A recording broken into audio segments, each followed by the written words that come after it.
আজকের রাতটারে যুবকরা নাম দিয়েছে 31st নাইট। কক্সবাজারে যান, আজকে হোটেলের সিট নাই, তাবু টানায় বানায় যুবকরা থাকতেছে। 2 দিন যাবত মোটরসাইকেল নিয়ে চলে যাচ্ছে, তাবু নিয়ে 20 জন 30 জন কাফেলা করে তারা নতুন বর্ষকে বরণ করবে। কিসের মাধ্যমে? ডান্স করে, নাচ করে, কালচারাল প্রোগ্রামের নাম দিয়া বেশ্যাপনা, বেহায়াপনা, মহিলা শিল্পী নাচবে, ওরাও নাচবে, অনেকে আবার মদের বোতল টান দিবে। বড় করে বলি নাউজুবিল্লাহ। এই সংস্কৃতির সাথে কোনো ইমানদার মুসলমানের কোনো সম্পর্ক থাকতে পারে? পাশ্চাত্যের অপসংস্কৃতিকে লালন করে যুব সমাজ ধ্বংসের দ্বার প্রান্তে চলে যাচ্ছে।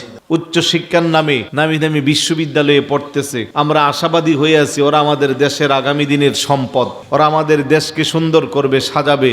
কিন্তু এদের নীতি নৈতিকতা, ওদের মোরালিটি, ওদের চলাফেরা, ছেলে বলেন মেয়ে বলেন, আমার ভয় হয় আগামী প্রজন্ম না জানে কোন ধ্বংসের দ্বার প্রান্তে যাচ্ছে।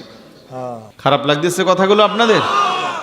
মনে কষ্ট নিয়েন না, বলতেও পারি না সব কথা, কারণ লেবাসের সাথে পরিবেশের সাথে সব কথা বলাটা শোভা পাই না। অন্যরা বলতে পারলেও আমি বলতে পারি না, আমি একটু ব্যতিক্রম ধর্মী মানুষ। আফসোস ছাড়া আমার কিছুই করার নাই। ওপেনলি ছেলে মেয়েরা আজকে প্রকাশ্যে সিগারেট খাচ্ছে, আর এখনের পোলাপাইন টান দিয়ে ধোয়াটা মুরব্বীর নাকের মধ্যে ছাড়ে। মুরব্বী জিজ্ঞাসা করলে আমার বাবার টাকা দিয়ে আমি খাই, আপনার কি সমস্যা? বেয়াদব মানে চরম বেয়াদব এগুলো, কথা বলেন ঠিক কিনা? আর এখন দেখেন তো মুরব্বীরা যায় বাজারে ঘুরে, এতিমের মতো বসার জায়গা নাই, পায়ের উপরে পা তুললা বেয়াদবের মতো আছে। এই কথাগুলো বললে মনে কষ্ট হচ্ছে আপনাদের? আমার যুবকদেরকে বলবো, ভাই জীবনে যদি বড় হতে চাও, দামি হতে চাও, বেয়াদবি জীবন থেকে সরিয়ে ফেলো। বেয়াদব মাহরুমে গাছতে আজ ফজলে রব, বেয়াদব কখনো আল্লাহর রহমত পায় না।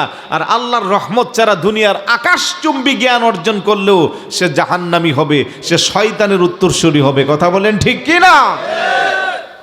খুব আফসোস লাগে আমার, প্রায় জায়গা অনেকে ফোন দেয়, হুজুর একমাত্র ছেলের পিছনে লক্ষ লক্ষ টাকা ইনভেস্ট করছি, ছেলেটা কেমন যেন হয়ে গেছে, ছেলেটা কথা শোনে না, নেশা করে, দুষ্ট বন্ধুর চক্রান্তের শিকার হয়ে মা বাবাকে হুমকি দামকি দেয়।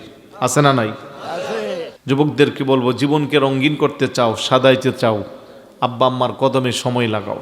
আজকের এই সমাজে যতগুলো মানুষ হিরো হয়ে আছে, মান সম্মান ইজ্জত নিয়ে আছে, তাদের জীবন খোলো, প্রত্যেকের জন্য তার মা বাবার দোয়া আছে।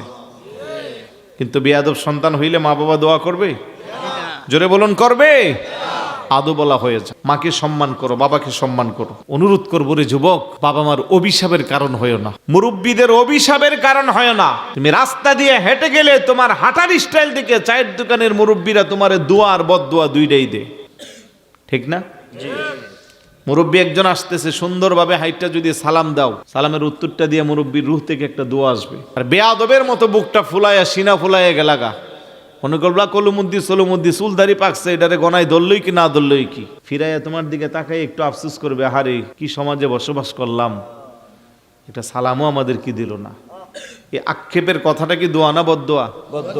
জোরে বলুন, দোয়া না বদদোয়া? দোয়া বদদোয়া হাত উঠাইয়া দিতে হয় না, প্রতিটা শ্বাস নিঃশ্বাস সাথে মানুষের জন্য দোয়া আর বদদোয়া আসে। কথাগুলো খারাপ লাগতেছে আপনাদের?